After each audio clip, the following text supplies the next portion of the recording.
morning, everybody. Welcome to Community Church of Boston. My name is Dean, and they call me the music director and interim fake minister. Happy Easter to you. This is most churches' high holiday, so we should be really well organized, but I couldn't even find a candle to have our ceremonial first thing, which is lighting a candle. Candle for unity, candle for strength, a candle for the promise of spring, to quote a great American songbook song. It's here, and we celebrate it. If I stood out in the rain night, my only light a candle a million miles away, would you lay down your fire as I raised mine? Would you not kill again? And oh, when you're near me, oh, my love, oh, my joy, there's nothing ever to weary me, oh, my darling one.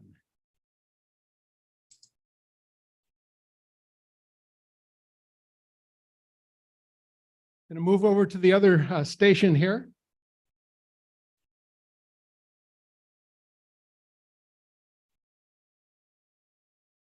And welcome you with sort of an alternative national anthem.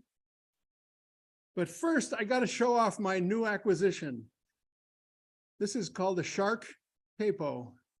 It's a gift from my wonderful friend Jeff Bartley, who's doing a concert here at the church in July. Shark Capo. And here is my alternative national anthem for you. It's written by Jay Mankita, and it's called Pledge Allegiance to the Earth.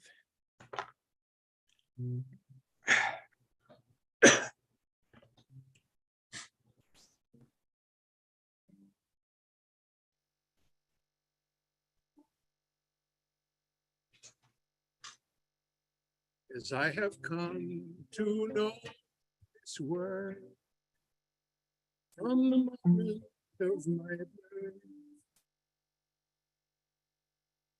till the day my life is done, I'll pledge allegiance to the earth. I'll pledge allegiance to the earth. From this world, planet, body, I am home. Learning to make peace with ourselves, realize we're not alone.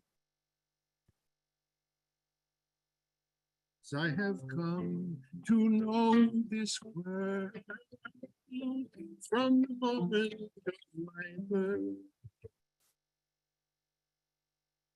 the day my life is done, I'll pledge allegiance to the earth.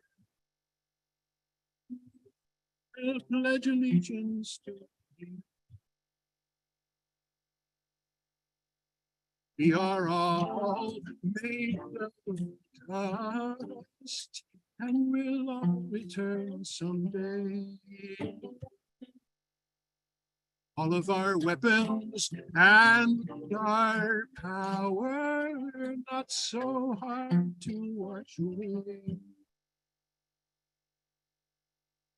I have come to know this world from the moment of my birth till the day my life is done, I'll pledge allegiance to the earth. I'll pledge allegiance to the earth.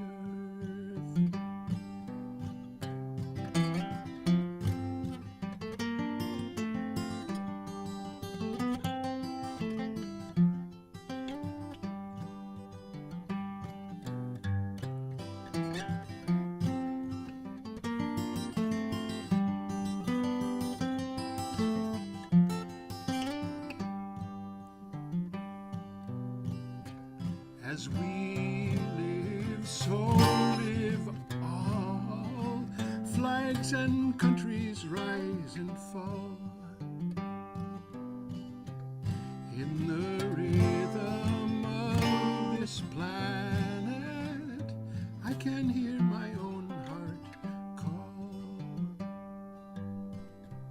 as I have come to know this world from the moment of my birth until the day my life is done. I'll pledge allegiance to the earth. I'll pledge allegiance to the earth. I'll pledge allegiance to the earth.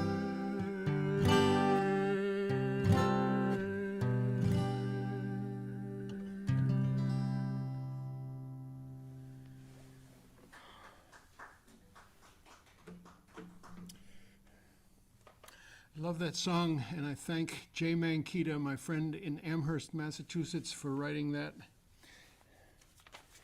Well, welcome everybody, and I've got a few little announcements and thoughts for you.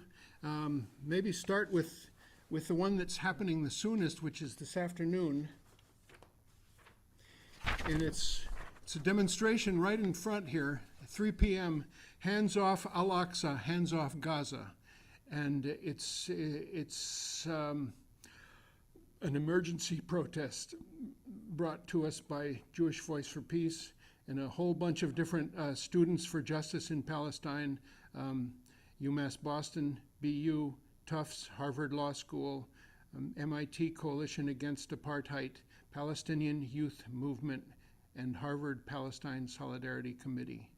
I wish Community Church were on there too as a co-sponsor, but it's just such an obscene thing that happened at the Al-Aqsa Mosque, and I will be here. I hope you can join us if you're anywhere near at 3 p.m. this afternoon, Copley Square. That's where we are right now. Welcome to Copley Square.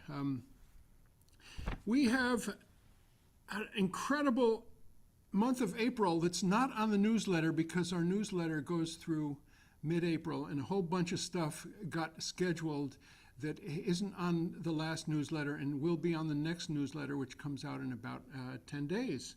And I'm going to just list them all. Wednesday, April 12th, a screening of the film Ukraine on Fire. That's just a virtual event that's brought to you by us and Mass Peace Action. April 16th is our good friend Victor Wallace, whose book called Red Green Revolution, The Politics and Technology of Eco-Socialism is a marvelous book. We also do you have a celebration at the end of a gallery exposition? Maybe we should have a wine and cheese closing. We've had Victor's mom's paintings on the walls of our auditorium for 3 months now, and it's been just a delicious, beautiful thing to have them. They're almost gone. They're taking them slowly away, and I grieve at the disappearance of each one of these French Impressionist paintings from Diane Esmond, who is Victor's mom, and he's speaking next Sunday. Wednesday, April 19th, we are so excited. This came up just at the very last minute, but this is a Cuban journalist named Liz Oliva Fernandez, and you should take a look. Go to YouTube and type in War on Cuba, and it's a 6-part series, executive produced by Danny Glover and Oliver Stone, and it's a really beautiful, really well done series that Liz is the spokesperson for, and she's just a beautiful young woman, and she is she's got to be the twin of our office manager, publications manager, Crystal Rollins Jackson. They look exactly like it's just uncanny. So we're pushing that real hard. We'll put in the chat the link to the Eventbrite where you can sign up for that event. Liz Oliva Fernandez from the group that's called Belly of the Beast, which is a fairly new media organization that's doing reportage on Cuba. April 23rd, it's a Sunday, we have Ukrainian environmental lawyer Svitlana Romanko. And we don't have the exact title, but it's generally Stop Putin's and Biden's War by Ending Fossil Fuels. Something like that. Tuesday, April 25th, another just virtual program. It's Ray McGovern, who has been with us numerous times. The one that comes to mind is when we gave the annual Sacco and Vanzetti Award to Julian Assange. Ray was with us to speak, and he's spoken a number of times as well. Sunday, April 30th, Ilmar Lopez Gavilan is a virtuoso violinist from Cuba.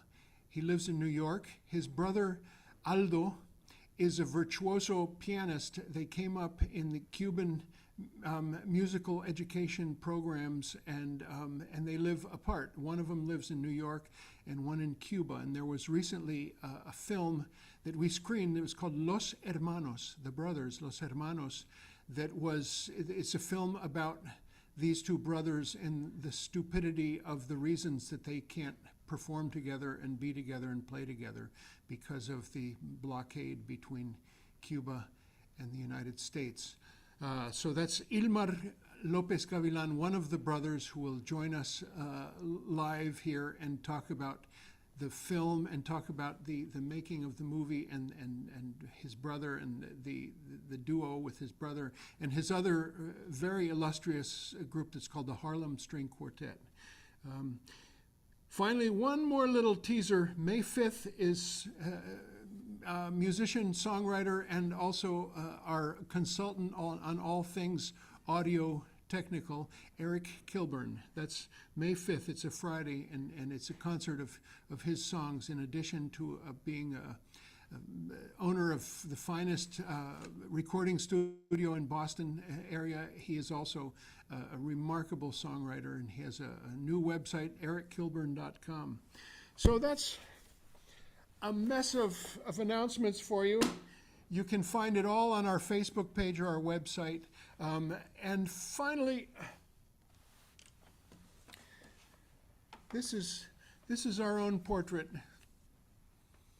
Maybe you can't see it from far away, but I'm going to bring it close to the camera.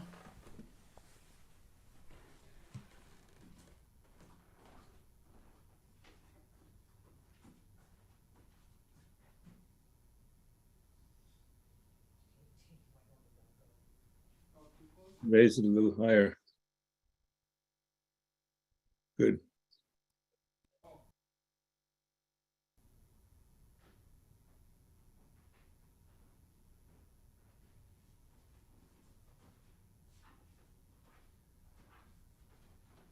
Is that blackout happening all the time?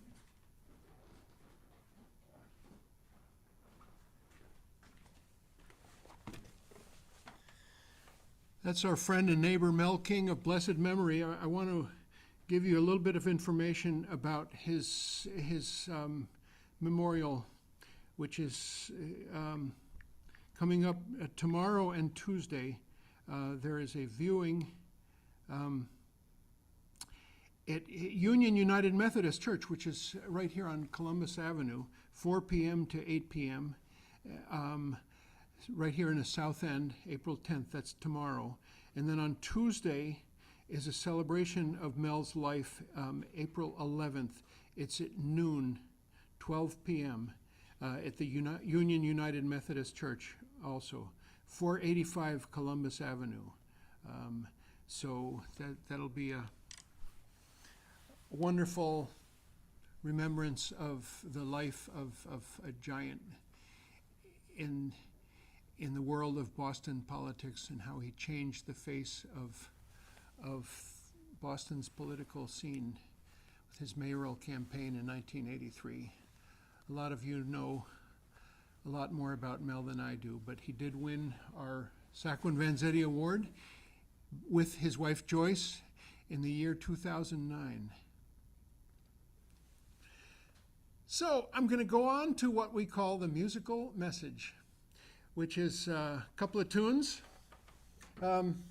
Many times Unitarian Universalist congregations right at this time of the year have something called a flower ceremony, which they spend thousands of dollars on flowers, and they bedeck their sanctuaries with flowers and have a ceremony around it.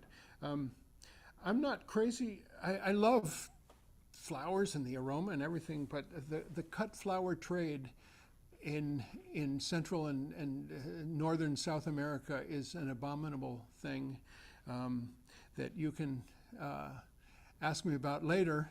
But I have some even better flowers, and these are flowers that are 100 million years old. And for the occasion of spring, I have some very special flowers that I've brought from home. They come from a beach that we visit every summer. There's a place called Swan's Island, a kind of remote island off the coast of Maine, and it has a beach that is deserted. It's hard to get there, but it has this uncanny wave and tide action that forms egg-shaped rocks, 100 million year old flowers, and I'll show you a few of them.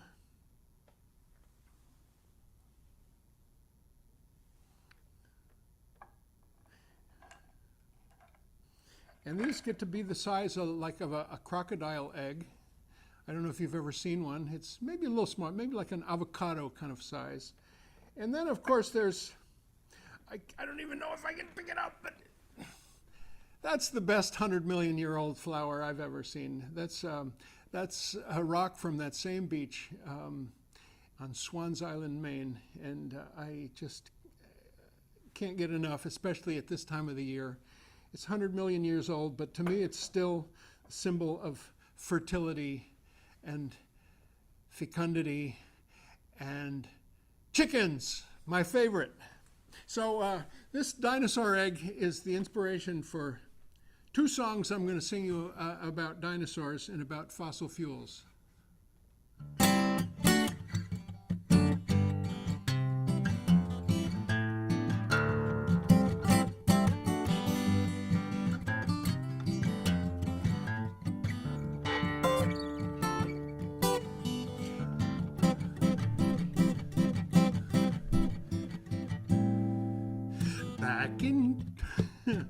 Back in primitive bygone ages, suns and stars and planets shone down on ferns and grasses, 40 feet tall, and birds of horrible thundering lizards. Then came a change in a long hot season. One of those stars fell out of the sky, and so what comes around goes back around, and all of it ended up underneath the ground. How strange it is, and I don't even think about it.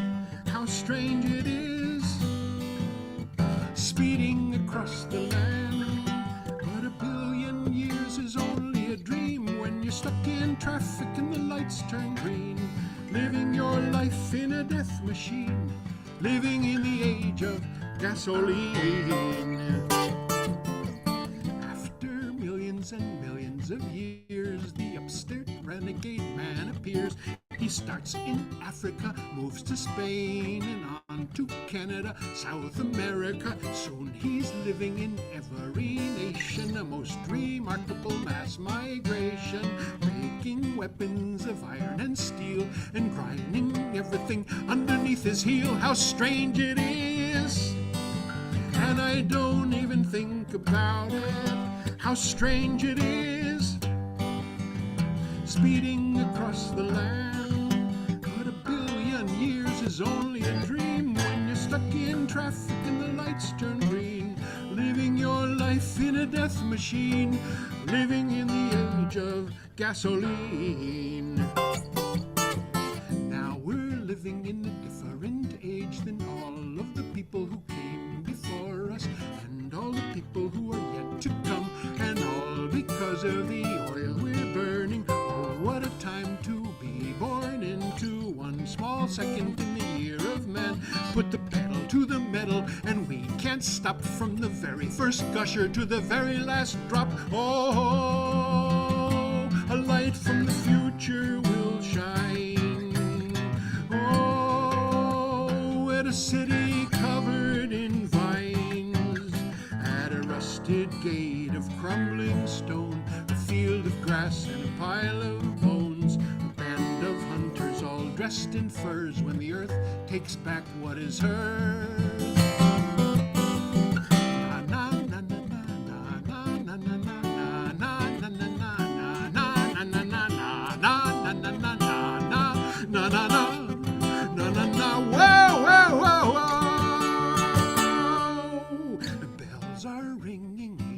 Magic fires are signaling up ahead, and we are traveling on the backs of yaks and buffaloes back to the valley. We who made it through the terrible famine are wondering what it was like back then, with smoke and smog and automobiles with big rubber wheels and speeds unreal, and factories poisoning every stream, when all of the world was run on gasoline, gasoline, gasoline. How strange it is, and I don't even think about it, how strange it is, speeding across the land. But a billion miles is just a billion years, is only a dream. Oh, when you're stuck in traffic and the lights turn green, living your life in a death machine, living in the age of gasoline. But a billion years is only a dream, when you're stuck in traffic and the lights turn green. So weird, so wonderful, so obscene, living in the age of gasoline.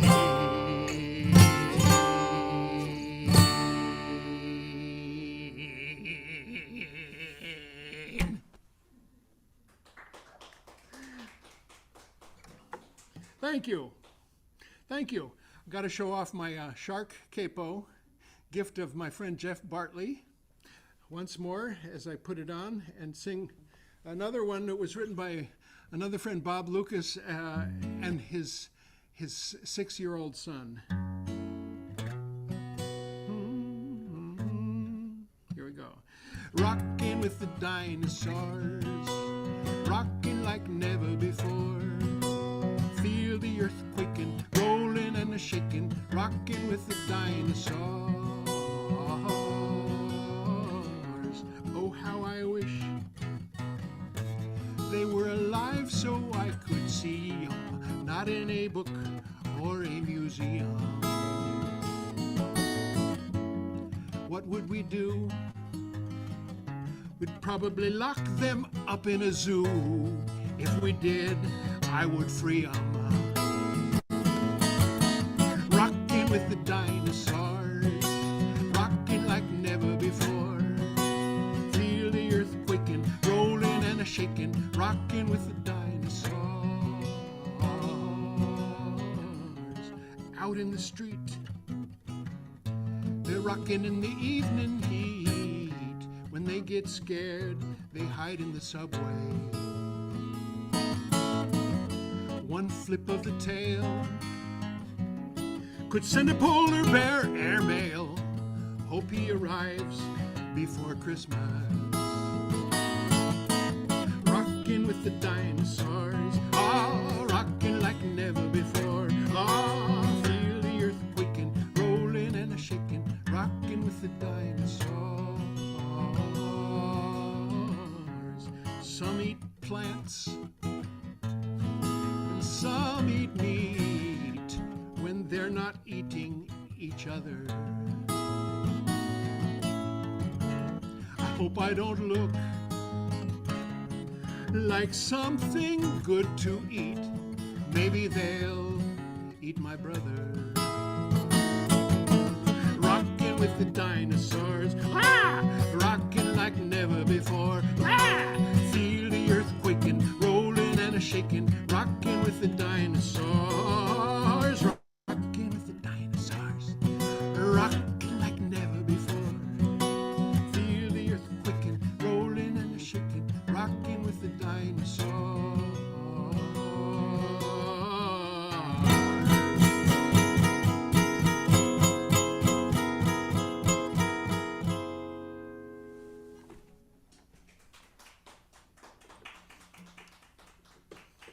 a little silliness for your solemn Easter Sunday. I want to just send out one beautiful shout out to my nephew's girlfriend. She brought to our family at my brother's house in Andover, where my mom lives, age 96, and she brought to our family this past Friday a introduction to her family in the form of a Seder. And it was just the most beautiful event. It was lacking in the parts of the Seder that are all nationalistic and State of Israel and next year in Jerusalem instead of next year in Al-Quds, the right of return, which it was. And it was all about climate change and about Palestine. And it was just a beautiful, wonderful thing. Ariel is from a Jewish family from Dorchester. And that led me to just Google Jews in Dorchester. And I spent Saturday morning watching a whole story of Dorchester, Mattapan, West Roxbury area, where there was just enormous concentration in, starting turn of the 19th century into the 20th century of synagogues and population.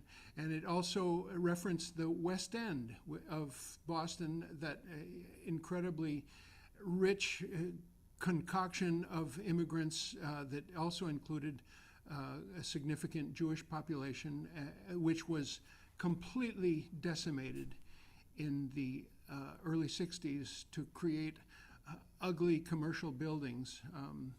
Right at the end of Stora Drive there, what used to be the West End, what is now those buildings that have that sign that say, when you're waiting in traffic at Stora Drive, they say, if you lived here, you'd be home now. Some West Enders changed it to, if you'd, apostrophe D, lived here, you'd be homeless now. I always loved that. So thank you, Ariel, for bringing our family to your family in the form of the Seder on Friday night at my brother's house. We are so glad to welcome Julia Hansen from Extinction Rebellion, who are using our auditorium to have meetings, to conspire, to make change in this city and on this planet. We're just inspired by young voices who are saying this is not okay and putting their lives on the line to put their feet on the pavement and walk the walk. So Julia Hansen, thank you so much for joining us. I met Julia when she gave an Extinction Rebellion talk here at the church, and we hope that there's an even stronger, more involved association between Community Church and Extinction Rebellion, as well as other young groups that are doing incredible radical work. Julia Hansen, yeah.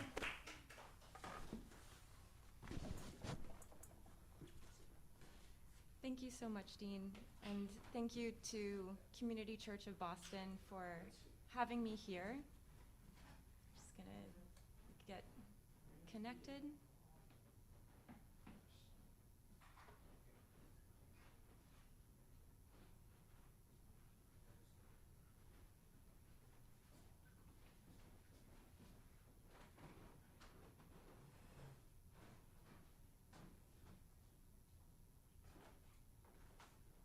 All right. Are we good on sound and everything? Okay. Great. Well, thank you again so much for having me. It's wonderful to be here on behalf of Extinction Rebellion Boston. And thank you so much to the Community Church of Boston for being such a supporter of XR. So the topic of my talk today is... Can't hear you. Oh, I guess we're still working on sound. How's this? It's closer to the mic. All right. Is that better for Yes. Zoom? Okay. I'll try to speak as close as I can. Just let me know if it fades out. So just backing up and saying how grateful I am to be here on behalf of Extinction Rebellion Boston, and how thankful we are for the support of the Community Church of Boston. The topic of my talk today is about the climate and ecological emergency. And it's also an invitation for everyone out there to join XR Boston in doing something about it. I'm going to share my screen. Bear with me.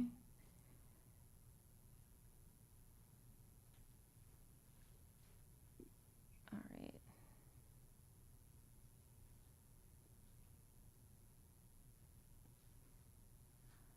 All right, I hope that is coming through on Zoom.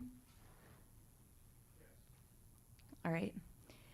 So Extinction Rebellion is a global movement, a direct action civil protest organization that is focused on eliciting government action on the climate and ecological crisis.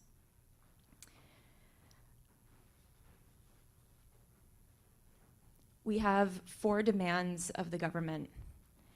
The first is that the government must tell the truth by declaring a climate and ecological emergency and work with other institutions to communicate the urgency for change.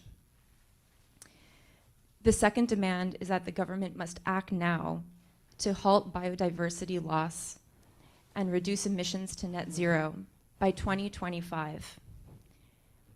Many organizations and governments have a goal of net zero by 2050, and this is simply too late. The third demand is that the government must create a citizens' assembly on climate and ecological justice.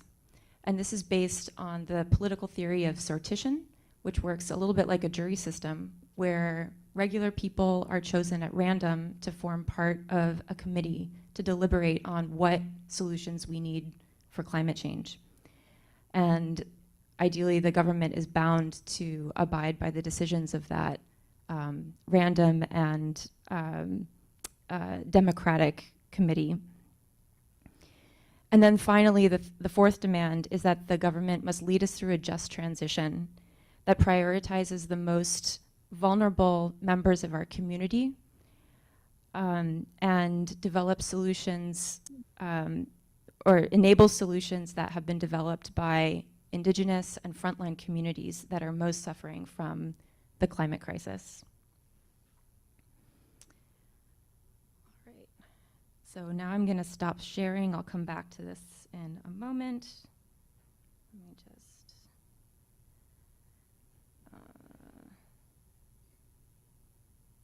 stop share. All right.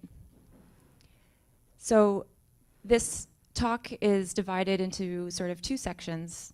The first is about the science and the facts of climate change, but I won't dwell too much on that. I don't want to preach to the choir because I imagine most people in this audience are all on the same page about the facts and the science, which is that we are in a climate and ecological crisis currently. And so really what I would like to focus on is, what do those facts mean for us? What do they mean for life on Earth, and especially human life on Earth? And what are our choices, knowing those facts? And then the second part of the talk is introducing you to what Extinction Rebellion proposes as a solution, and why we think that this is the most optimistic and realistic choice in front of us for creating the change we desperately need in terms of the climate crisis. So as we all know, we're facing unprecedented extreme weather in the form of floods, fires, droughts, extreme heat waves, and this is causing a severe ecological crisis. It's causing the collapse of biodiversity. in the last 40 years, animal populations have been reduced by 2/3. If that were translated onto the human population, that would be the emptying of several continents of people.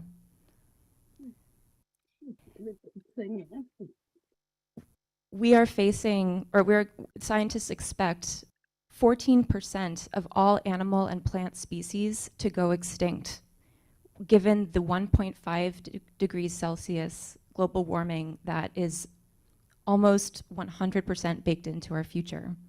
And that's a best case scenario.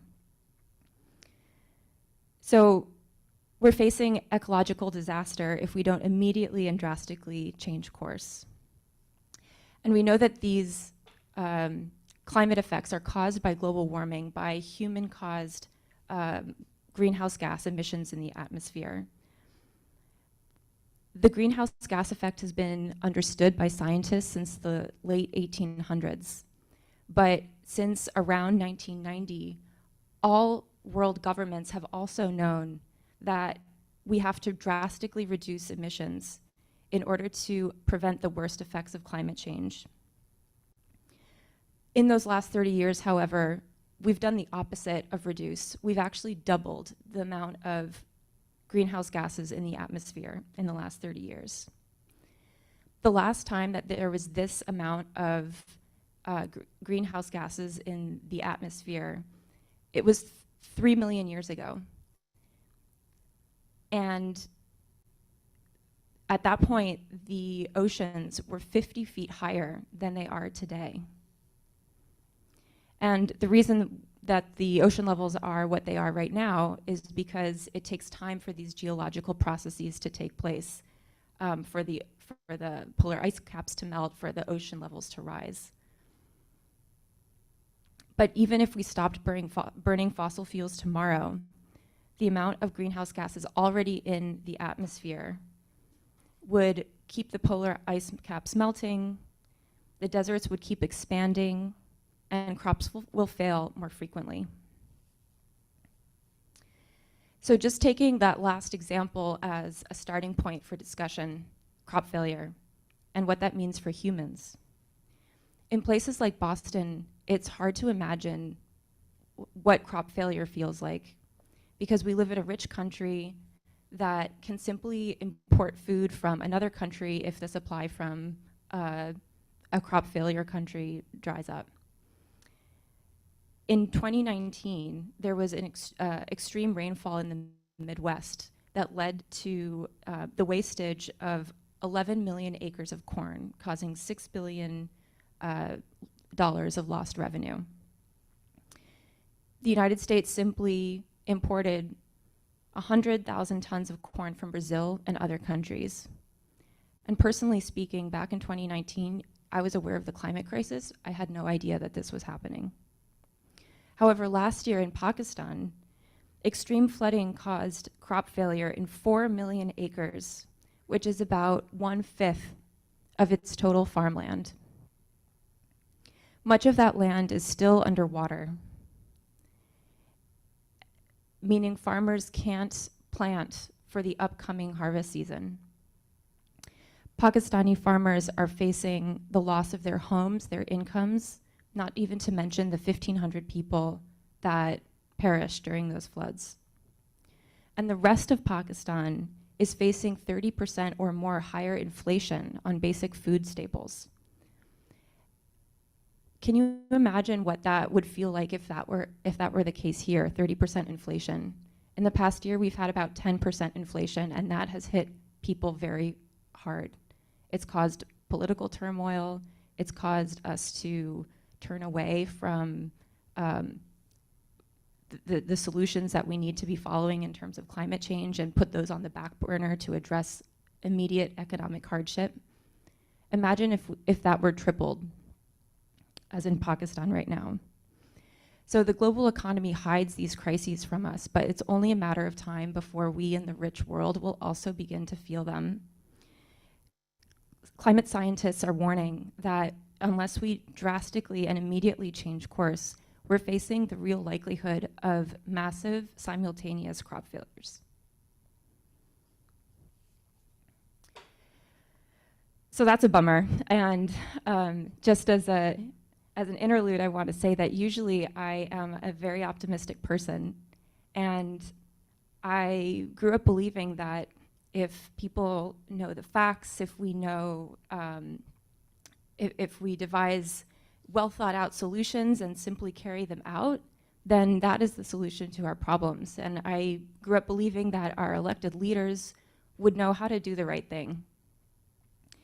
But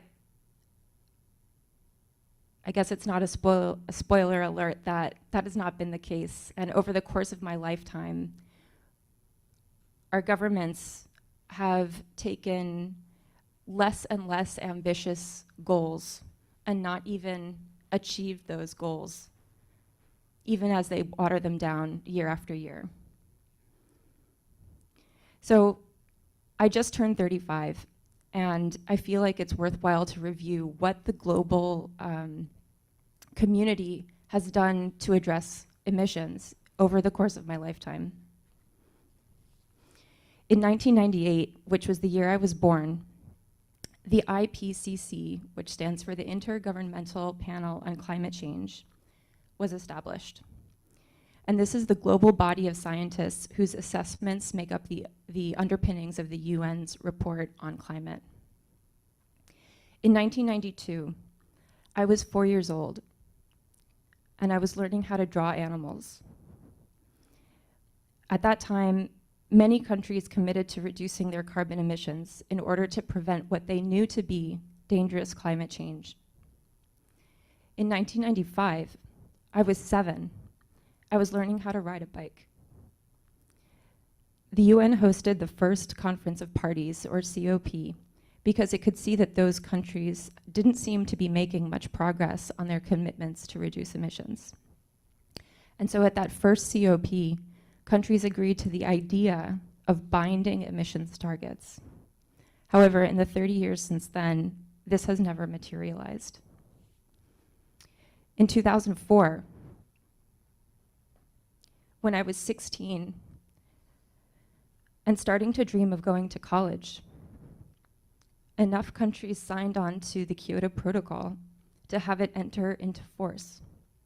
And this meant that richer countries who had contributed more to global emissions, historical emissions, would have to reduce their current emissions more quickly than poorer countries who had contributed fewer emissions. But not then, nor ever since, has the United States ever ratified the Kyoto Protocol. The US is the richest country in the world with the most historical emissions. And this country cited economic hardship as the reason to not join. In 2009, I was 21 in my senior year of college. And at COP15, wealthy countries pledged $1 billion per year to help lower income countries adapt to climate change and build renewable energy infrastructure. But that amount has never once materialized in the 13 years since.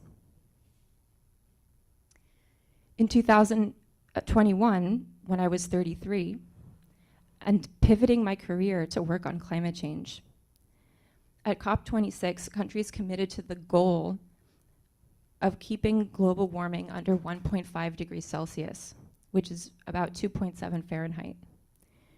And this is compared to pre-industrial levels.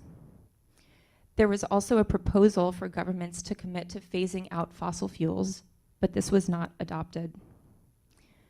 And ahead of the conference that year, a report from the Chatham House, which is a British think tank, which includes a lot of the same scientists that work for the IPCC, they published a study that said that we had less than 5% chance of staying under that 1.5 degrees Celsius warming, given the current commitments of nations. They said that most likely we're looking at a 2 to 3 degrees warming by the end of the century. And I want to quote from them, from this summary of the report, which says, unless national climate commitments are drastically increased and policy and delivery mechanisms commensurately revised many of the worst impacts of climate change are likely to be locked in by 2040, becoming so severe that they go beyond the limits of what nations can adapt to. That was in 2021, and since then, the global community has bounced back from COVID lockdowns, resumed normal activities, and emissions have shot up commensurately with the trend of prior years. And so this past year, at COP27, climate negotiators were unsuccessful in getting countries to pledge out subsidies for fossil fuels. This is not phasing out fossil fuels, this is simply phasing out the subsidies for fossil fuels. And on paper, they managed to keep the international goal of limiting warming to 1.5 degrees Celsius, even though the scientific consensus is now that that is virtually impossible. The UN Secretary General Antonio Guterres said at this point, it's now or never to cut fossil fuels. Governments' climate actions do not match their commitments. So according to the IPCC at this point, given the path that we're on, we will pass the 1.5 degrees warming mark possibly as early as 2030. That means that everyone here, as well as future generations, will be living in a world that is most definitely warming to 2, possibly 3 degrees at least. What will that world look like? 2 degrees Celsius warming means potentially deadly heat stress for 1 billion people each summer. At 3 degrees Celsius warming, it would mean the loss of virtually every single coastal community in the world. There are 600 million people living within only 10 feet above sea level right now. Secretary General Guterres recently said earlier this year that 1 in 10 people will likely have to move due to sea level rise, describing this as a mass exodus of entire populations at biblical scales. The scary thing is not these physical or geological processes, but our collective inaction. For 30 years, after knowing that we had to reduce emissions, our governments continued to allow the burning of fossil fuels. So let me ask you, I think it's worth all of us asking ourselves, given the failures of the past 30 years, do you think that now our governments are going to radically increase their commitments? Do you think that governments are even going to keep their existing commitments?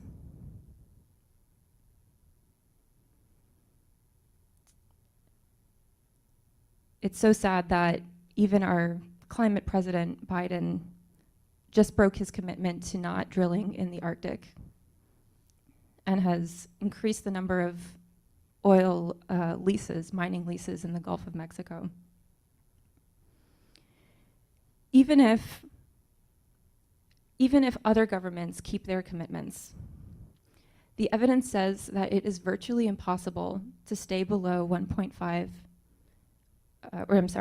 to even stay below 2 degrees warming. And that means billions of people being forced to move. So going back to that report summary from the Chatham House that I read from earlier, they said, unless targets are dramatically increased and policies actually implemented, it means the likelihood of impacts being so severe that they go beyond the limits of what nations can adapt to. What does that mean, to go beyond the limits of what nations can adapt to? Will there be stability in our societies? Will there be democracy? In 2022, there were 100 million people displaced from their homes. What does this mean for those 100 million in the face of even worse droughts, fires, floods? What does it mean for everybody else who is still in their home when those 100 millions become a billion? 10% of the world's population don't have enough to eat today. What happens when there is a massive simultaneous crop failure? It's really difficult to think about these things happening. But given our trajectory, this is what the future looks like. And it's so easy to go into a mindset of denial and when we actually think about those facts. And it's easy to think about market solutions coming in to save us, or individual lifestyle changes that we have power over because those are details of our lives. But these are just fantasies to make us feel better. And I'm not saying that signing petitions or going on marches or recycling or offsetting your air miles or buying an electric vehicle aren't important. All of those things are good and important and necessary, but they are not enough. They will make no difference to our collective trajectory if we continue to burn fossil fuels. Denial is understandable because we all have our families, our careers, our personal goals, our investment portfolios, and we have to sometimes just get by in difficult circumstances. And it's easy to shut out the climate crisis, for the time being at least, here in Boston. We can go about our daily lives and maybe not notice what's going on. But this is a short-lived privilege. And we have to acknowledge that we live in a very privileged world right here in Boston. And it's a world that's been made rich by burning fossil fuels for our energy needs. According to Oxfam, a British nonprofit and think tank, the richest 1% globally have been responsible for twice as much carbon dioxide emissions over the last 25 years as the poorest 50%. So this is very much a crisis that has been caused by the rich and inflicted first and hardest on the poor. Even right now, other people are dying because of the emissions that the West has emitted. Environmental activists are being murdered at the rate of 4 people per week. And this is over the past decade. And these are park rangers, indigenous people who are standing up for their lands in the face of mining and extraction and pollution from oil companies. We are also privileged because we live in the time before societal collapse. I think we have a duty to those who follow us to do whatever we can to turn things around while we still have some semblance of a stable society. I just know that I don't want to find myself in a few years wishing that I had made other choices or that I could go back and do something to make a difference at this point. So you might be thinking, how can I make a difference? How is change possible in the face of this system, which clearly cannot detach itself from fossil fuels over decades? And here I'd like to have a quote from Bill McKibben, who's a climate journalist that I admire very much. He says that the 20th century produced 2 great inventions, the solar cell and the nonviolent mass movement. And so I think, actually speaking to the Community Church of Boston, you're probably familiar with both those technologies, and I don't have to explain them very much. But I will sort of dive into the mass movement part of that statement. Throughout history, and especially in the 20th century, transformative change has come about when a few individuals or small groups of people saw that there was something gravely wrong and were willing to do what was necessary. I'm talking about the suffragist movement, the India independence movement, the civil rights movement, the anti-war movement that helped bring about the end of the Vietnam War, and so many others that were started by people who saw that something was wrong and were willing to do what was necessary. Even if it meant being ridiculed at first, even if it meant getting arrested, even if it meant getting beat up. When something is gravely wrong and the government is unable to fix it, we have to go beyond the limits of government. We have a social contract, which is that ordinary citizens give our elected leaders tremendous amounts of power in exchange for the promise that they will govern in our best interests. It's the foundational responsibility of government to protect its people and to ensure the conditions necessary for us to thrive. But our government, and governments worldwide for the most part, are fully aware about the evidence that we are headed over a cliff. But they're in denial.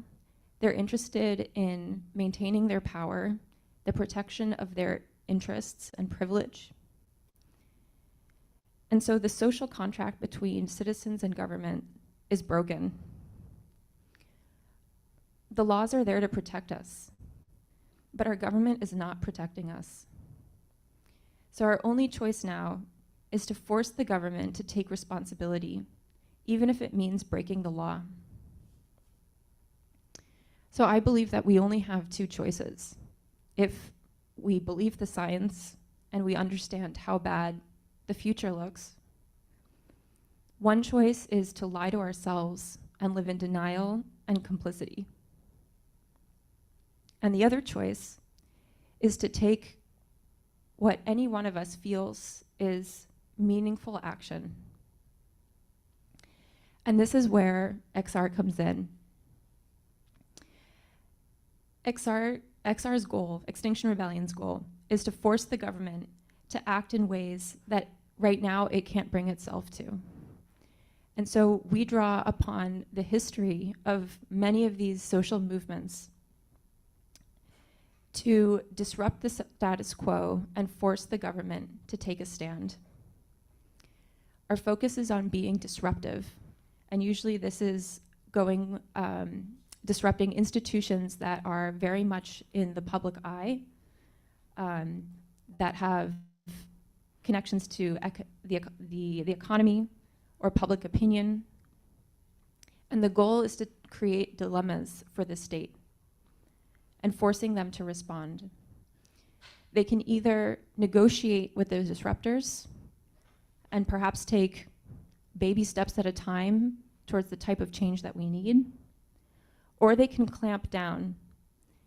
But that exposes the authorities as willing to punish their own citizens rather than acting on the climate change that they, or rather than acting on the climate crisis that they already acknowledge is here, but which they're denying.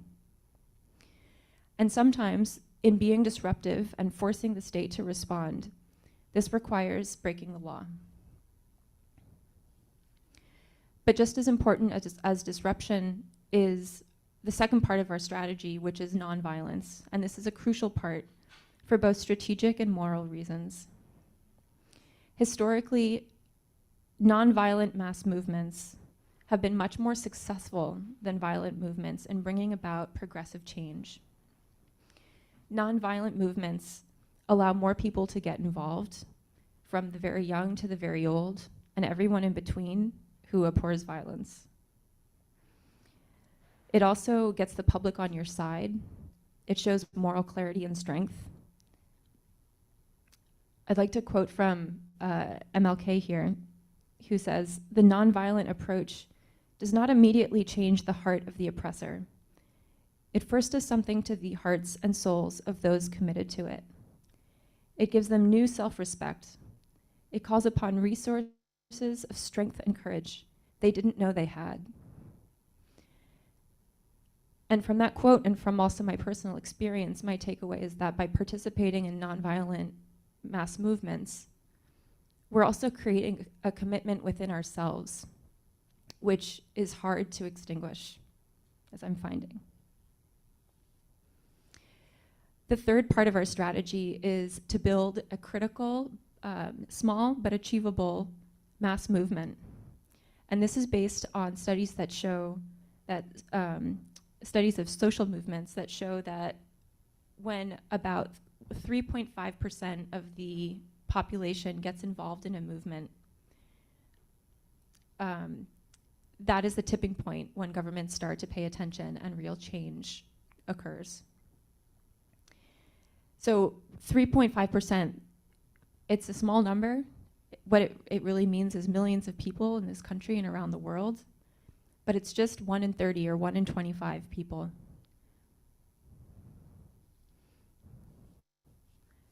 I'm gonna go back to sharing my screen to show you some wonderful photos.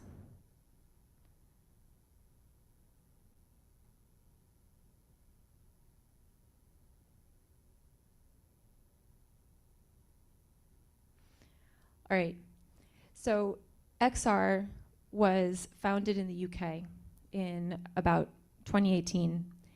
And in 2019, they organized a 2-week-long blockade of central London. They shut down major bridges and streets and demanded that the government declare a climate emergency. 10,000 people participated, and hundreds of people were arrested. After about a week of shutting down the city, the UK Parliament became the first in the world to declare a climate emergency. And since then, XR groups have sprung up in 80 countries around the world. That number is growing, and it spans all continents. The UK is now at the top of the list of countries making better commitments for the climate. And of course, they still have tons left to do to actually meet those commitments. But they are now taking steps in the right direction. And this reminds me of a quote from Gandhi, who says, "First they ignore you, then they laugh at you, then they fight you, then you win." And that is beginning to happen in Boston as well. We're a much smaller group, but we're growing and committed to getting to that tipping point of 3.5%. And so here are a few things that we've done in the last few years. In April 2019, XR organized a protest outside the Boston Globe headquarters, demanding that the newspaper focus more on reporting climate change. And that resulted in the Globe creating a new section dedicated to climate in their paper. In August of 2020, XR Boston gave the Citgo sign a brief makeover, and this was in full view of Fenway. It made the news locally and globally. In September 2021, XR members put Governor Baker under citizen's arrest because Massachusetts continues to build out new infrastructure for fossil fuels, even though it's been known for 30 years that we have to stop all new oil and gas to avoid dangerous climate change. At this action, 8 people were arrested. And just last year, in September 2022, XR Boston mobilized over 100 people during the September week of rebellion. We blocked strategic intersections downtown, and 50 people risked arrest. Ultimately, 15 were arrested. And it completely consumed the news cycle. Basically, all news outlets were reporting on it.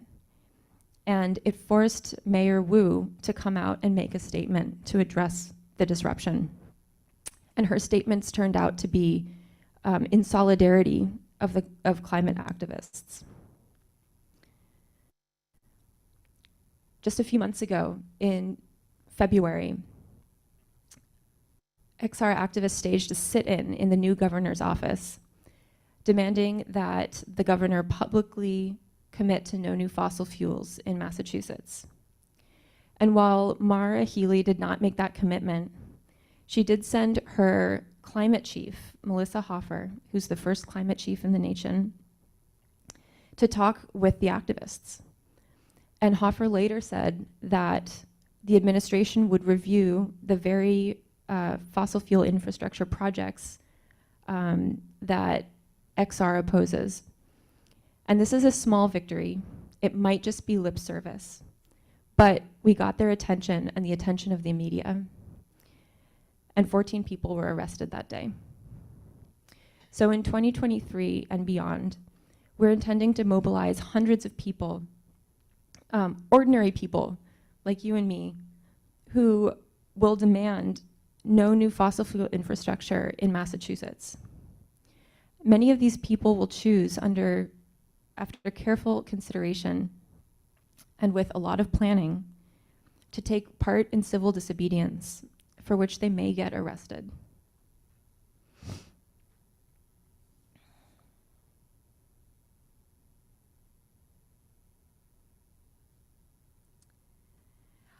I made that decision back in September. I decided to risk arrest for the first time. And in the run-up, the action leaders organized several information sessions to go over each person's role. We met with members of the National Lawyers League who briefed us about the expected consequences of our action and who were committed to being there to represent us in court.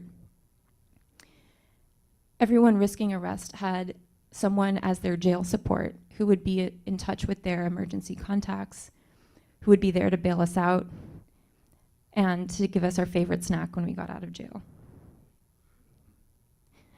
We also did a practice run the day before, and generally it was just very well organized and very supportive.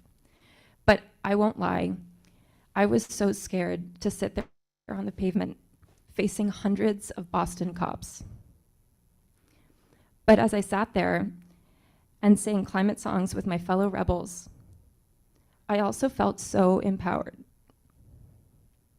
I didn't end up getting arrested that day, but this experience solidified my resolve that this was something that indeed I could do. So I decided to risk arrest again at the State House this past February and sit in the office demanding that the governor commit to no new fossil fuel infrastructure in Massachusetts. I was able to speak directly with Climate Chief Melissa Hoffer and share why I think Massachusetts has a duty to be a leader in getting off fossil fuels. The state troopers who assembled during our sit-in really did not want to have to arrest us. And they pleaded with us saying, okay, you've made your point now. We don't want to do overtime. Can you just go home now? And this is because the Healy administration really don't want to have to arrest people for demanding real climate action. They want us to believe that they are all in for the climate, even when their actions don't match their words.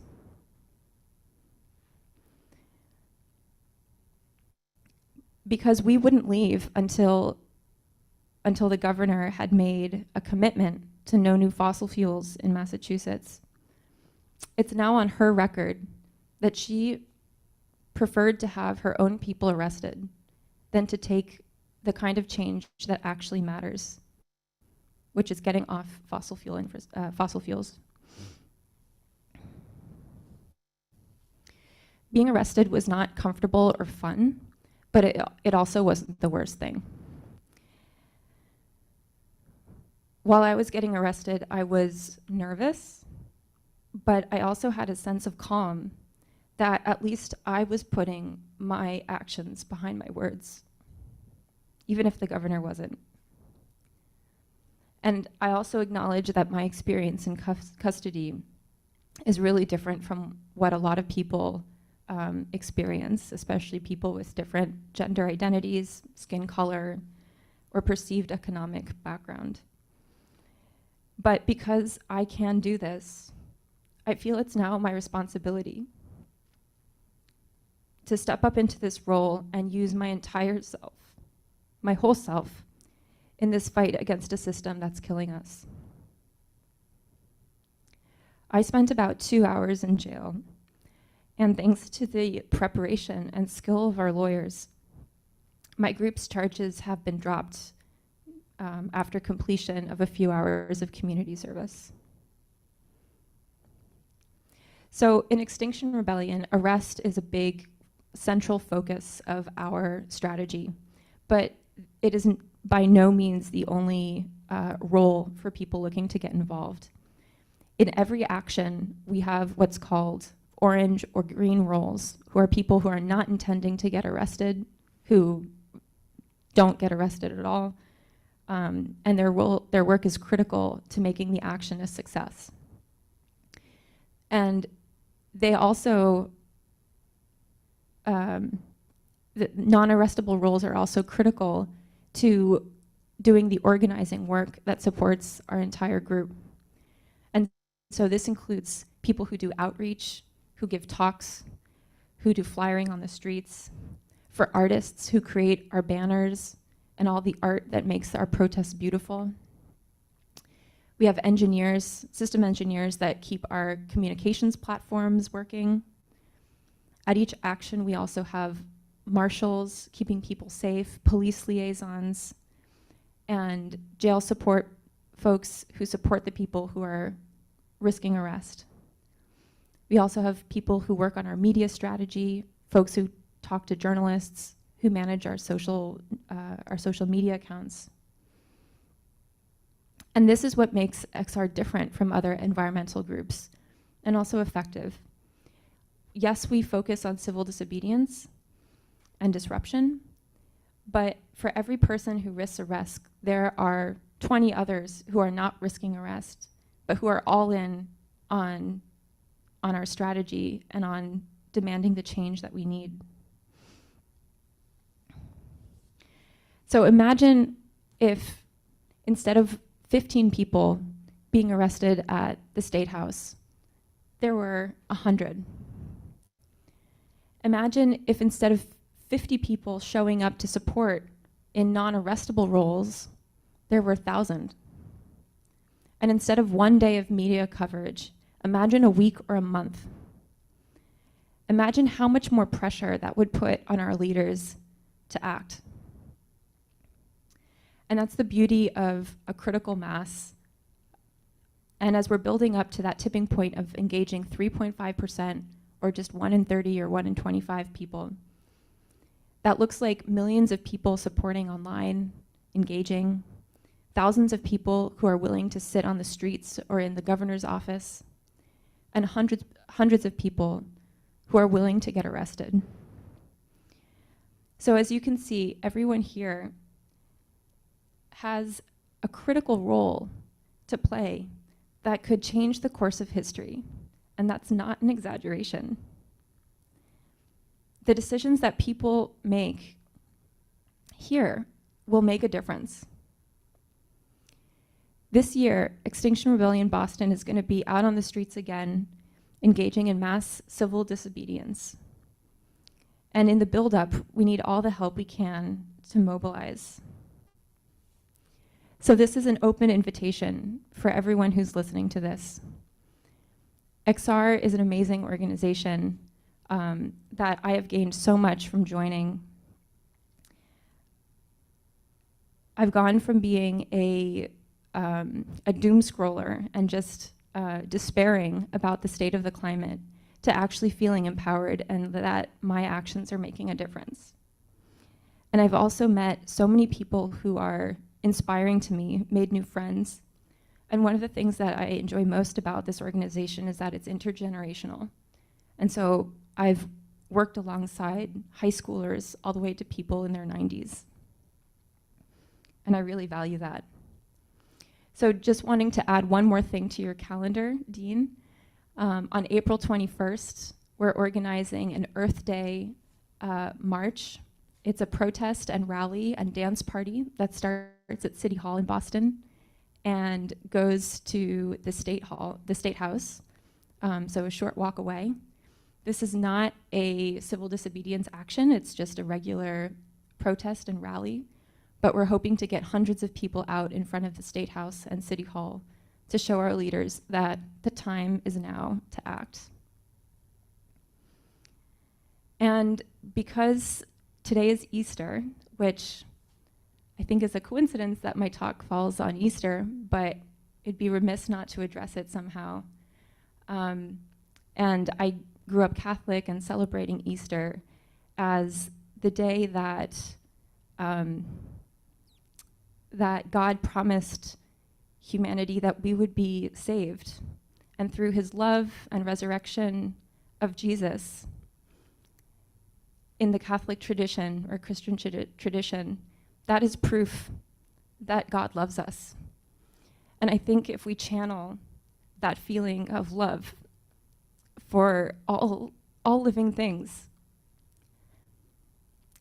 that is what Extinction Rebellion is really about. We love our planet. We love all the things that live on it. We love each other. And that's what we're working to save. So thank you so much for listening to this, and I hope to see you on the streets.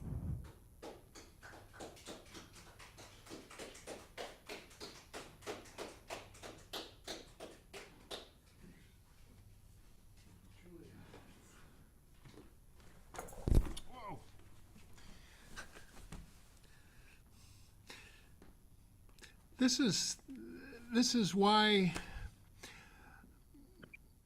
I love doing what I do at community church, because we get to hear a presentation like this, so passionate, so full of humanity and hope and truth. Thank you, Julia. This is a moment for a couple of things. I want to tell you that one way that you can, this is the collection basket. It's a beautiful basket. Crystal tells me it's made in Ghana, and I'm putting my check in there. We are embarking on a huge, long-going, never-ending project with this building. Our goal is to make this a state-of-the-art example for similar sized buildings in the city of Boston. And it's not going to be easy, and we'll never quite get there, but step at a time we are getting there, and we will get somewhere near there. We have started with replacing our oil furnace with heat pumps. We got a lot of help from a grant from the utility and an interest-free loan. Our next step is right above us. We have a skylight that's surrounded by a rubber roof. It's a 35-year-old roof. It's held, but it's about to be replaced next month with a new rubber roof and extra layer of insulation and some work on the skylights to make it more efficient and make this auditorium tighter. Our next project, and we're applying for a grant to the City of Boston Community Preservation Act Historic Restoration, to completely restore our front facade with more energy efficient windows and masonry. Step at a time. We want to get there, and we need your help. And that's what this basket is all about. We have a website, communitychurchofboston.org, that has a credit card and a PayPal function, or you can send us an old-fashioned paper check to 565 Boylston Street, Boston, Massachusetts, 02116. Couple more songs I'm just dying to sing, because I got to sing this at the Seder last Friday, and maybe I'll play the guitar. I was going to do it a cappella, but here's the first one. Again, it's kind of a kid's thing, and it's a back and forth, so please sing it with me in person here in the room or virtually. Ba-dum, boom, boom, ba-dum, boom, boom, ba-dum, boom, boom. tree in the middle of the woods with the sun and the rain. I'd feel real good. I'd make some shade to cool my friends. Grow nuts and seeds on leaves on the branches. Let the squirrels and the birds make homes, and the chances are good that I'd be happy right to the end, right to the end, right to the end, right to the end. Huh! Save some trees for me, mister. Save some trees for when we grow up, when we grow up, when we grow up, when we grow up. If I were a fish just swimming in the stream, I'd have a great time, if you know what I mean. Say hi to a frog who's looking for a fly, but I'd hide in the weeds from the old muskrat. Stay away from the worms on hooks, 'cause I know that I'd rather live in this stream till the day I die, till the day I die, till the day I die, till the day I die. Huh! Save some streams for me, mister.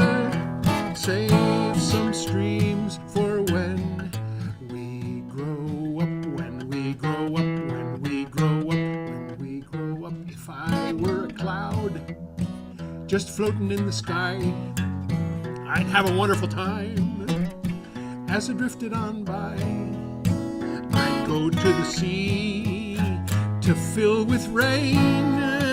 Then I'd rain on Boston and the people in it, clean all the dirt from the air in a minute, and the sky'd be blue when the sun came out again, came out again, came out again, came out again. Huh! Save some air for me, mister. Save some air for when we grow up, when we grow up, when we grow up, when we grow up.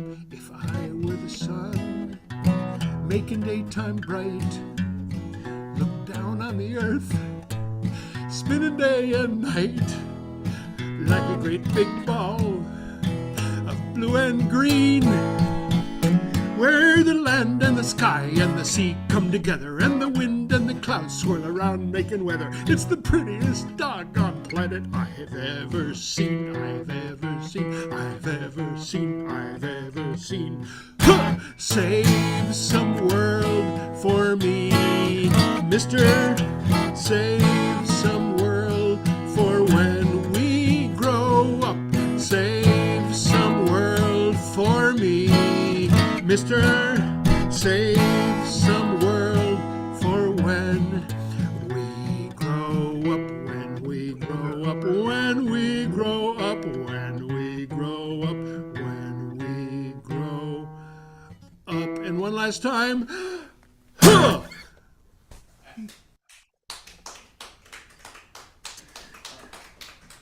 Yeah, I gotta do this one more. This is for you, Julia.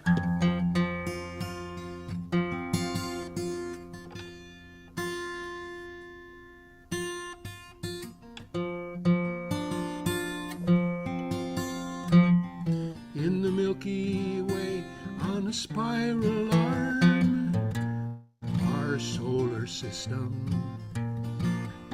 This is no false alarm. Heed the call and listen. Shout it from the mountaintop. Write it on the wall. The warning signs are loud and clear.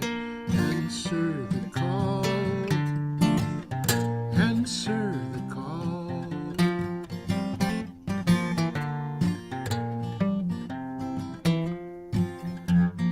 Ocean blue and forest green, bathed in starlight. This is our only home, our cosmic birthright. Shout it from the mountaintop, write it on the wall. The warning signs are loud and clear. Answer the call. Answer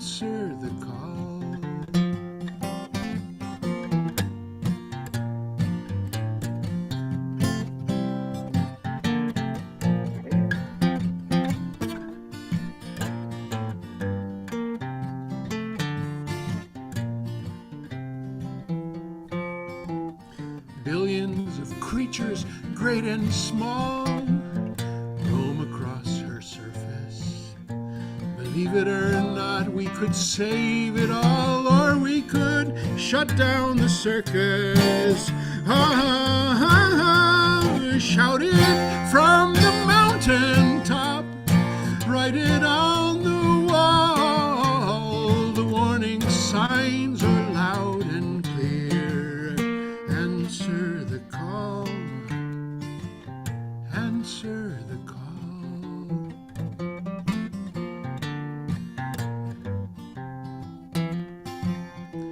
Mothers, daughters, fathers, sons, your hand is on the lever. Our chance will not come again. It's truly now or never. It's now or never. Shout it from the mountaintop, write it on the wall. The warning signs are loud and clear. Answer the call. Answer the call. Shout it from the mountaintop, write it on the wall. The warning signs are loud and clear. Answer the call. Answer the call.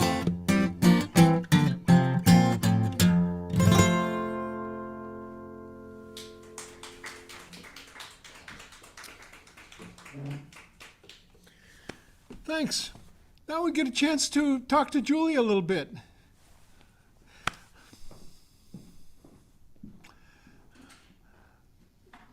Each one of us can do something, a lot, a tiny bit, a whole bunch. Our government can do even more. So let's get on it. Let's get on it. It's like it's time to go. XR. What was that date? What was that date you had? April Oh, 21st. oh, I wrote it here.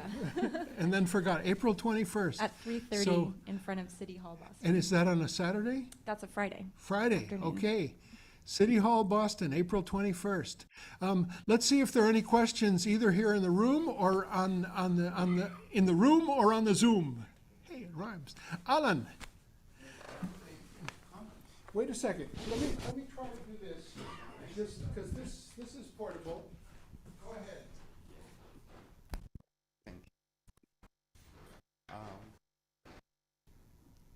Well, thank you, cerca.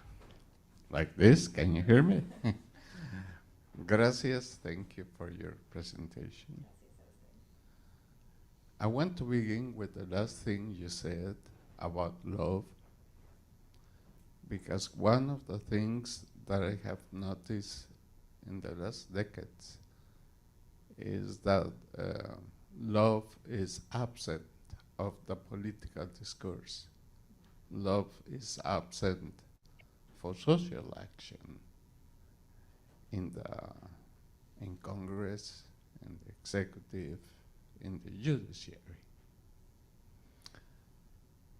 The second thing I want to say is that I'm remembering a speech of Dr. King when he mentions the three evils of American society: poverty, militarism, and racism.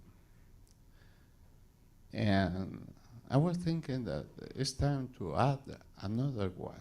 It's up to our generation to include global warming, the destruction of the earth, for having a society so selfish, so centered in profit, no matter what. On May 2nd, I think in Boston, there's going to be a public reading of a speech that was given by Dr. King in New York in 1967 that is called Beyond Vietnam. It's going to be read. I think it's organized by the what's the name of this institution? New Democracy. I don't know if you're acquainted with them. It will be a great opportunity there to expand Dr. King's vision that we have another big evil, because the subject that you address is an existential threat, not only to humankind, but for the rest of the living creatures on the planet itself. And we need to build a coalition, because one of these days I was thinking, there are so many thousands of causes, thousands of groups. I personally get disoriented and sometimes dizzy what to do. And I think we need to intersect, do our best to build, coalition, because all these themes are interconnected, are intertwined. I didn't know many things you were saying today. I would say I didn't know like 80%. So that moved me to have this present and to think ways in which your message can be conveyed in some other parts with institutions I am connected. But thank you very much. It was a heart-touching presentation. Thank you.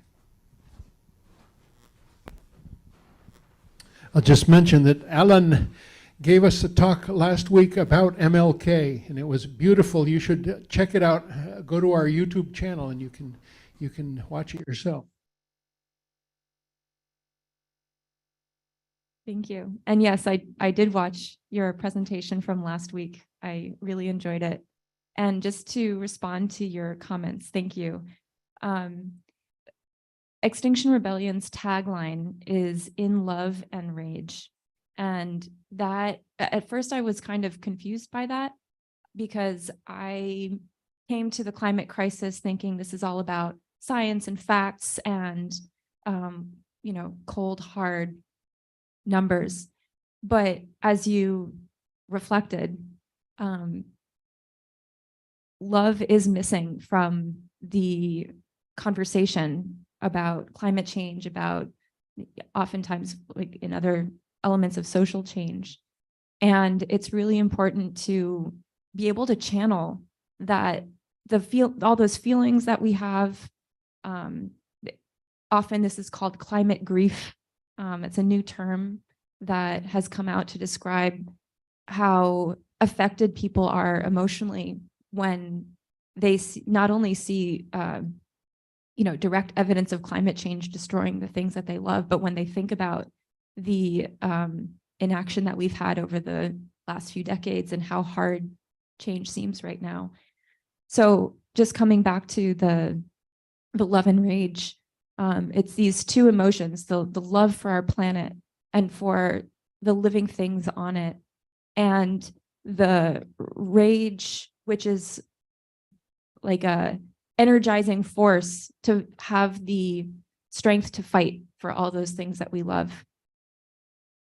Thank you.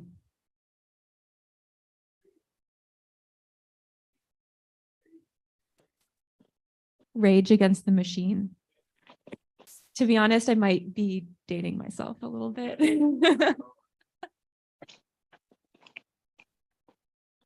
Not very much, but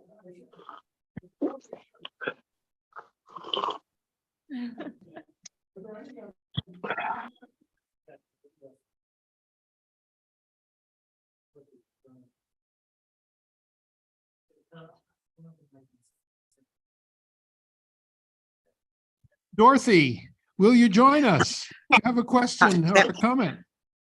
Yes, do you hear me? Yes. Okay, so I'm wondering what roles you would describe that I didn't quite get. If there's an action that you have planned and you have one planned, are you letting the word out, and how many supporting non-arrest interested persons are useful at such events? Are you needing to, And I gather you want to affect public opinion. You feel like there's a certain percent that have to be reached. And what do you feel in terms of the size of street demonstrations are needed? I mean, I went on a very big demonstration years ago, and anyway, these are my questions. I think that's it. Right. Yeah. Great questions. So as I mentioned in the talk, there are so many non-arrestable roles. And when we're talking about actually being out during an action, a civil disobedience action, some of those roles include being a photographer. They're documenting, taking photos and videos. Other roles include being a marshal, wearing a highlighter color vest and just keeping the group safe. There are a few more roles that require a little bit of training, but that most anyone can do, including being jail support for the people who do decide to risk arrest. And just in short, that means, coordinating with our group of lawyers, making sure everybody is aware of, what charges might be brought against them. And I will say that in Massachusetts, this is a good state to be a civil disobedience protester in, because we do have a pretty progressive DA. And to our knowledge, in Extinction Rebellion, there have not been any, full charges or convictions of climate activists in Massachusetts. Everything that we do is really protected under the First Amendment. So while it is frequent that the police will arrest people for blocking the street or being in an office beyond the opening hours, when it comes to having the case heard before a judge, our lawyers always make the case, and it always works out that what we're doing is protected by the First Amendment, like our right to protest the government peacefully, even if it's disorderly. But since it's peaceful, that is within our rights. So usually the charges are dropped, or sometimes they're not even heard, and often it is a deal struck between our lawyer and the DA's office that requires a few hours of community service. Sometimes I've heard you about this before. I'm sorry to interrupt, but it seems to me that the question I have is there need yet? And is your organization asking for large numbers of people to come out? Is that something you don't look for? And you're just hoping to affect public opinion? I can't contribute in those particular ways, but I could show up for a demonstration, but I don't know whether you're looking for them. Yeah, no, You've sorry. got a Thank you plan for bringing me back to the question. I was getting out on a tangent, but yes, we're looking for as many people to join, and that could just be showing up and being an additional person there in the crowd with absolutely no intent of being arrested. And some of our actions really don't have this component at all. The April 21st action for Earth Day is just a regular rally where the more people, the better. So yes, we are looking for as many people to join us in whatever capacity you have, whether that's organizing in the background, simply showing up in person. And what is the venue for the 21st? Where is it? Can you tell us again, or me again? Where is it? It's in front of City Hall in downtown Boston on Friday, the 21st at 3:30. And are there going to be other organizations there? Because I think that's a day that I'm part of Elder Climate Action, and they may plan to demonstrate that day at some places. Do you know what's happening with other organizations? How can I be clear that I'm behind you and not sort of lost in the crowd? Well, a number of organizations are co-sponsoring this event. I don't know if we have the full list of those organizations yet. But if you want to make sure that you are being, showing up as a part of Extinction Rebellion, we do have a lot of flags and banners that identify our members. But as you I think hinted at, it is really important to build up, to build coalitions with other groups, and so that is something that we're working on for this and other actions as well. to make our voices louder, our presence more felt by sharing actions sometimes with other groups. But it is a more radical action to go, if I were to go and specifically support on the outside, one of the direct actions and arrest oriented, more dramatic action that you as an organization are going to be doing. And how, I mean, I understand I could learn later what they might be, but are you going to be looking for large numbers to support you separate from this April 21st thing? Yes. I see. Good.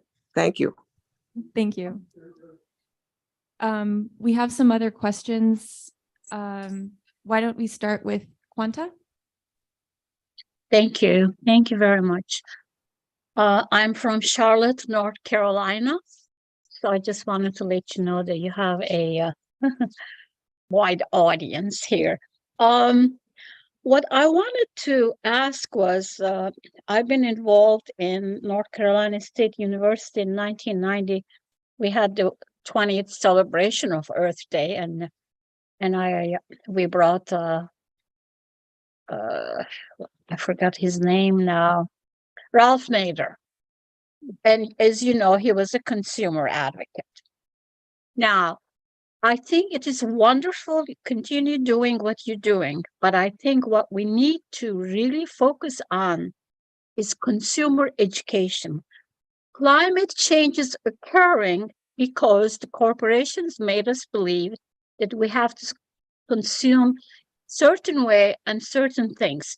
Just a very simple thing. When you go to the grocery store and you pick something from the freezer, think about the carbon footprint of that product, whether it is beans or whether it's chopped up garlic or whatever.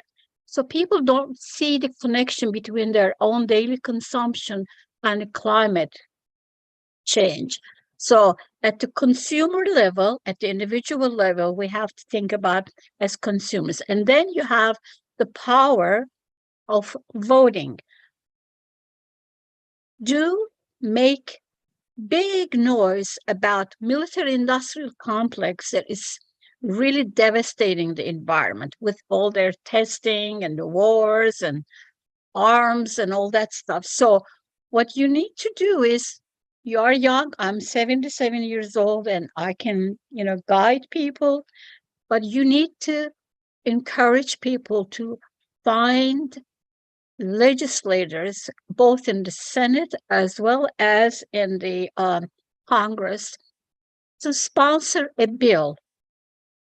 That bill will say that the money that's spent to the military, we have a military budget now close to $1 trillion, and that there will be a sponsoring bill which will say 9% of that expenditure, that the budget that you have appropriated, should go to peace education, to schools, to civic organizations, or any organization, an individual that is teaching about peace, so that we will have reduction in the military spending, an increase in education spending and healthcare spending. So you have to do, as consumer, as voter, and as worshiper. The churches, this is wonderful that you're talking about it, but then just protesting is not enough. You have to do actual things that is going to make a change. Afterwards, we scream and yell, you are doing this and that. But then we go to the grocery store or whatever else store, and we contribute to the problem individually. Start neighborhood gardens. Decrease your impact on the climate change. Thank you so much. Thank you so much, Quanta. I think you bring up some really important points. So I'll try to address those that you brought up. So first, on the point of addressing our consumer behavior, this is undoubtedly very important, and I'm sure many of us, myself included, have gone through moments in our lives where we've tried to do everything in our power to make the morally right decision, from deciding which item to pick up in the supermarket. Is it better if it was grown in a greenhouse, if these tomatoes were grown in a greenhouse nearby, or if it was imported from California, which one would have a lower carbon footprint? Frankly, it's really difficult to tell. And putting the onus on the consumer to make better choices. While yes, I agree that some people, especially the wealthiest in our societies, need to be emitting a lot less carbon, starting by banning private jets and that kind of thing. But when it comes down to us regular individuals, we are carbon dioxide emitting beings. Like, we breathe out carbon dioxide, and in order to, be alive, we will have a carbon footprint no matter what. We're not plants. Everything that breathes will have a carbon footprint. And so there's just a limit to how much we can reduce our own carbon footprint before we're just running into the limits of physics. And even if we make all the right decisions in the supermarket, if we're still heating our homes with gas, because that's the only option available, that more than outdoes the amount of carbon that we're saving by making the right individual lifestyle choice. And so while, yes, I agree, we all have to have responsibility, and it's of course worthwhile to think about our choices and how they may affect others in the world. There's also a huge systemic change that has to happen so that it's possible to live our lives using less carbon. And I also agree with you that creating legislation and introducing bills is really important. And there are a lot of organizations such as the Sierra Club, just as one, that focus on doing that. That's absolutely critical in order to expect our governments to act on to create the change that we want to see. There have to be those bills that tell them what that might look like.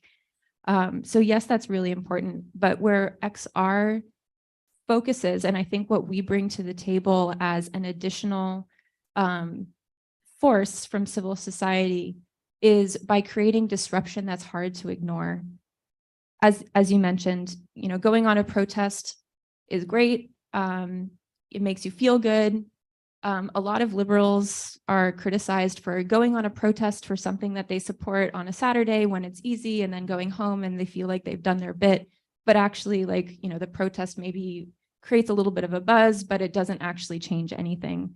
And so that's why our approach to protest is not, show up for, a day and then go home. It's creating the type of disruption that is impossible to ignore. My personal experience in that was about a year ago. I went down to DC for the Poor People's Campaign, which was incredibly moving. There were hundreds of people that came from across the country to show up in front of, I believe it was Congress, to demand changes in our society that would support a better society. And even though I felt moved and I thought it was worthwhile for me to go down, when I looked around, I realized the only people who were there were other people who had come to the protest. All of the streets around had been closed off. We were disrupting nobody. It was a Saturday. None of the people in Congress were actually there. So we made a wonderful spectacle that we enjoyed, but it was penned into a space that the DC police had said, okay, you can go do your protest over there, enjoy, have fun. And that kind of protest only gets us so far. So XR is talking about going into a legislative chamber and disrupting the business of the day. So that's kind of like where our strategy differs a little bit.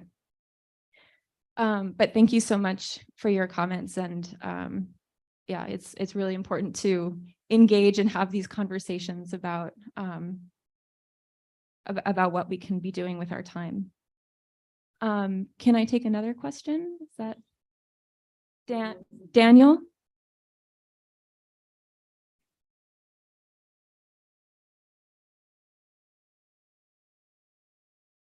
Dan, you're muted. Hello, hold on a second. I'm fixing my phone. Good morning and welcome.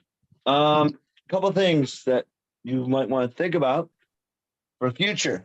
We have events happening, big events in Boston.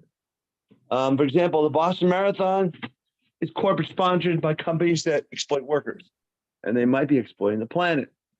And it's a major protest coming up. That's coming up on the 21st of the month and throughout the week. Other things, the Celtics and Bruins are both going to go in the playoffs. National TV in Boston for those events at the Fleet Center. Another place to be. Those are events you can think about. They'll have exposure. Red Sox games are always good. The Walk for Hunger is sponsored by Raytheon. Raytheon is a cause of poverty and climate destruction. A lot of the Superfund sites are in military bases, thanks to companies like Raytheon. So these are things to think about, look into. Exposure to tourists and shoppers.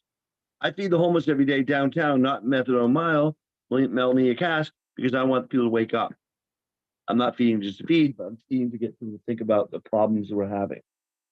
So I've known about you guys for years, been to your rallies, fed at so many rallies illegally. Everything I do is illegal half the time. If we wait for the government to say it's legal, then it'll be too late. And we can't wait for the government. As an old group said, the world can't wait. Well, we can't. These issues are getting worse. And they're all connected. Climate change, poverty, hunger, it's all connected to Wall Street, connected to the government. So I recommend looking into the events coming up. Earth Day is one, but there's other Earth Days being done by other places. But for example, the Cambridge Earth Day shut down because they let an oil company involved somehow, snuck in. So you have a lot of big events where a lot of people show up. Like I said, the Red Sox, Celtics, Bruins, places, the Walk for Hunger, and the marathon is a big event. Marathon, you gotta be careful because all the anger at that event and the greed. I'm already being chased out of Copley right now for the next 2 weeks. It'll be tough for me to feed the homeless because they shut it down, many of the streets. So it's hard for the homeless to all just scatter until after the marathon, a lot of them. So just some things to think about. I've been to your rallies. I probably won't be able to make it on the Friday, but I'll be feeding the homeless at that point, unless you're still downtown when I feed. And that's it. Thank you I wish I was here for the whole speech, but whole talk. Thank you. Thank you, Daniel. Yeah, I agree. Those are great ideas for places to have the maximum disruption with appropriate targets, like Raytheon that you mentioned, gas companies that sponsor some of the social activities like sports that everybody enjoys. So yeah, thank you for those suggestions. Yeah, Raytheon is And the thanks Walk for your for work. Hunger. The Walk for Hunger. That's a good place to do it. Thousands of people will see with the Walk for Hunger and Raytheon. Thank you. Anything else, or are we wrapping up, Dean? I think we're getting to the point where we say, let's eat. Luis Guzman has prepared a beautiful tilapia dinner lunch for us. And it's our Easter celebration. There's a great Seder song that says, "They tried to kill us, we survived, let's eat." So that's what we'll do now. But first, we'll thank Julia so much for this beautiful, heartfelt presentation. And we just are very proud to have this as part of our YouTube archive, and want to find out how to do more. This is now or never, and it's a existential question. Everything we can do. So Folks, one last rundown of what's coming up. April 12th, Ukraine on Fire, a film screening. April 16th, Victor Wallace will speak here. Musician that day is David Rovics, joins us from Australia. I think he's on tour all the time, everywhere. Wednesday, April 19th, Cuban journalist Liz Oliva Fernandez. April 23rd, Ukrainian environmental lawyer Svitlana Romanko and jazz musician, also Ukrainian, Olena Glotova. April 25th, Ray McGovern, that's a webinar co-sponsored by Mass Peace Action. April 30th, Cuban virtuoso violinist Ilmar Lopez Gavilan. And finally, May 5th, oops, I forgot, April 21st, Extinction Rebellion rally on the City Hall, in front of City Hall. Yeah. So lots of stuff. We've got a action-filled April. And thank you for joining us. Consider becoming a member of Community Church. Be part of our future and our present, and find out about our amazing past. We have lots of archives to show you on our 5th floor. Come on a Wednesday. We have open house here, and we'd love to serve you pupusas, which is Salvadoran delicacy. Our cook is from El Salvador, and tell you about who we are and what our past is, what our present is, and what our future is. Thank you, Julia Hansen. Thank you, Amar Ahmad, for your tech support here, and all of you who are here and all of you who are out on the airwaves. Keep the faith, do good work, onward and upward. The arc will bend towards justice and towards climate sanity. Yes, Bye. thank you very much. Thank you.